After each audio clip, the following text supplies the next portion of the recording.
So student, we have discussed about primary sector, secondary sector and tertiary sector na. So let's do their comparison. Now we will compare these sectors with each other, that how they are interdependent with each other. Okay. So firstly, if you talk about the examples of these three sectors, the examples we have done, but see one time. Primary sector, in primary sector, agriculture, mines, fishing, forestry we can include na, means all these activities include in this primary sector. If we talk about secondary sector, तो secondary sector means manufacturing, means जो raw material उनको primary sector से मिलता है फिर उसको manufacturing करके वो न्यू प्रोडक्ट बनाते हैं, मीन्स मैन्युफैक्चरिंग। और जो प्रोसेस होता है, जो माइन से वो मिनरल्स निकाल कर लेकर आते हैं फिर उनको दूसरी थिंग्स में कन्वर्ट करते हैं, जो भी प्रोसेस होता है। So in secondary sector this manufacturing और processing include. If we talk about tertiary sector, so tertiary sector this sector provide various services ना, we know very well. So in tertiary sector like medical services, transportation services, educational services or banking services and many more we can include in this sector. Understood? So up to here it is clear na, that we have done three sectors. These are the examples of three sectors. Now this is the topic. If we compare these sectors, see, if we talk about primary and secondary sector, first primary sector, see बेटा primary sector, primary sectors में क्या involves होता है? Extractions, because we extract minerals ना. Next production of natural resources, means जो natural resources होते हैं उनका production, जिससे crops growing हो गया हमारा, plantation हो गया हमारा. Understood?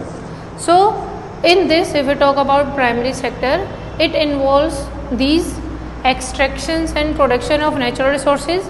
And if we talk about secondary sector means process or manufacturing or process of natural resources. में natural resources को जब primary sector में जब extract किया जाता है तो आगे उनको process के through वो जाती हैं, जिससे फिर वो usable product में change होती है. Okay. Next thing, see this primary sector, what is the work of this primary sector? It provide raw material ना, because जो टेक्सटाइल इंडस्ट्रीज़ है उनको क्या चाहिए, जो फर्नीचर इंडस्ट्रीज है जो फर्नीचर बनाती हैं वुड, ठीक है, और जो टेक्सटाइल इंडस्ट्री है कॉटन चाहिए. अब ये जो रॉ मटेरियल है इन इंडस्ट्रीज़ को कौन प्रोवाइड करता है? प्राइमरी सेक्टर ना. So this primary sector provide raw material to the secondary sector. Understood? कि जो भी इंडस्ट्रीज़ हैं, जो फैक्ट्रीज़ हैं, उनको रॉ मटेरियल कहाँ से प्रोवाइड होता है, कौन प्रोवाइड करता है उन्हें? Primary sector. So second, if we talk about secondary sector क्या करता है? They provide them raw material ना, then they convert this raw material into finished और semi finished product like cotton. In previous video also I discussed that we can't use directly this cotton, so textile industry, so वो process के through जाता है, ठीक है. अब वो process के थ्रू जाता है तो वो उसमें किस में कर देते हैं? फिनिश्ड प्रोडक्ट में यूज़ करते हैं कि हम उसको यूज़ कर सकें. अंडरस्टूड? सो सेकेंडरी सेक्टर का काम क्या है कि this change the raw material into finished product और we can say in semi finished product. Understood? Now next thing, if we talk about primary sector dependent on the secondary sector to speed up product. Now beta see this, how they are interdependent. See this primary sector speed up product. अब primary sector में क्या है? Like agriculture, ठीक है. अब agriculture में speed बनाने के लिए हमें क्या चाहिए? फर्टिलाइज़र चाहिए. फर्टिलाइज़र सेकेंडरी सेक्टर से मिलता है. ऑल्दो जो मैन्योर है जो वो हम नेचुरली भी गेन करते हैं, बट जो आर्टिफिशियल फर्टिलाइज़र है वो कहाँ बनते हैं? इंडस्ट्रीज़ में बनते हैं. इंडस्ट्रीज़ किस में आती है? सेकेंडरी सेक्टर में आती हैं. सेकेंड थिंग, जो ट्रैक्टर जो मशीनरी यूज़ होती है, who provided that is also provided by secondary sector ना. एंड नेक्स्ट थिंग फॉरेस्ट्री है, मीन्स हमें वुड कट करनी है तो उसके लिए भी क्या चाहिए? मशीनरी, ठीक है. तो ये सब किस में आता है? मीन्स जो मशीनरीज होती है, मशीनरीज क्या करती हैं, जो सेकेंडरी सेक्टर है वो स्पीड अप देता है किसको, प्राइमरी सेक्टर को। सो अंडरस्टूड कि dependent on secondary sector to speed up product, means primary sector किस पे डिपेंड रहता है, सेकेंडरी सेक्टर पे अपने प्रोडक्ट को स्पीड अप करने के लिए। Understood. Now if you talk about secondary sector, dependent on the primary sector for supply of raw material. अब सेकेंडरी सेक्टर किस पे डिपेंड है, प्राइमरी सेक्टर पे। For what, for raw material. If textile industry है, setup कर ली, वो raw material है ही नहीं, मीन्स कॉटन उसको मिल नहीं रहा है, then how it make cloth, it is not possible ना। So secondary sector dependent on primary sector for raw material. Understood. And primary sector dependent on secondary sector for speed up product. Understood. Now next point, greater dependence on this sector indicates underdeveloped economy. See beta, if we talk about countries development, ये country है जो mostly उसकी जो population है means वो किस पे dependent है, प्राइमरी सेक्टर पे, then we say that it is under developed countries. Means primary sector पे, इट मीन्स वहाँ पे इंडस्ट्रीज डेवलप नहीं हुई है, ठीक है। तो जो मोस्ट ऑफ द डिपेंडेंस है वो किस पे है, प्राइमरी सेक्टर पे है, मीन्स एग्रीकल्चर पर है। Then we can say that economy is under developed, वो डेवलप्ड नहीं हुई है, ना ही वो डेवलपिंग में आएगी। So understood. So dependent on this sector means on primary sector means on agriculture, we can say indicates that the economy is underdeveloped, it need development. Next, if we talk about this,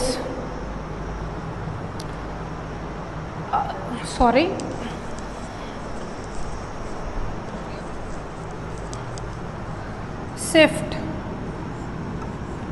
it is not working.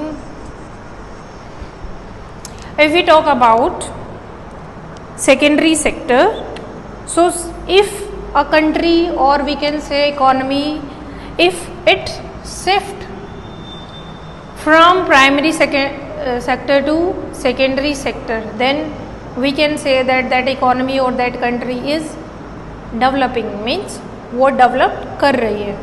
Understood. Because उसमें क्या है, जो industries हैं वो setup हो चुकी हैं, industries product बना रही हैं। अंडरस्टूड बेटा। सो प्राइमरी सेक्टर पर जो अगर एक कंट्री, एक इकोनॉमी प्राइमरी सेक्टर पर ज़्यादा डिपेंडेंस है, then we can say it is under developed. अगर उसमें सेकेंडरी सेक्टर पर ज़्यादा डिपेंडेंस है, then we can say it is developing.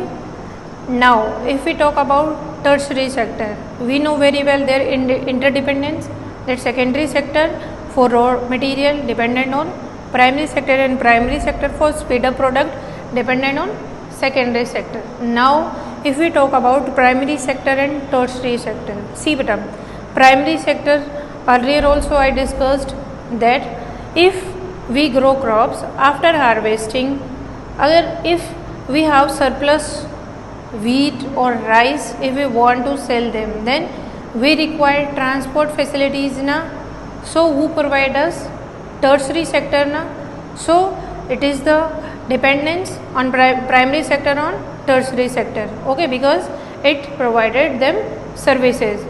And in the same manner if we talk about secondary sector and tertiary sector, see secondary sector में बहुत सारी industries होती है। अब इंडस्ट्रीज़ में क्या होता है, ट्रेनिंग चाहिए होती है उनको, अगर वर्कर्स की हेल्थ अच्छी है तभी वो वर्क कर पाएंगे ना प्रॉपरली। सो क्या है, जो सेकेंडरी सेक्टर है मीन्स उसमें वो एजुकेशन के लिए, ट्रेनिंग के लिए, हेल्थ फैसिलिटीज़ के लिए किस पे डिपेंडेंट है, टर्सरी सेक्टर पर। And the same thing industries also when they produce things, then they also have to sell them ना to another place. So and they need communication also, they need advertisement also, so for they need banking facilities also, they need insurance also. So for these services they depend on tertiary. Understood beta? So these sectors, these are interdependents. Understood? So this is our topic, that these all three sectors are interdependent with each other. Okay? So remaining thing means GDP. What is GDP?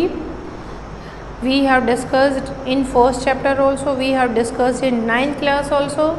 In next lecture we will discuss again that GDP. Okay beta, so bye, take care.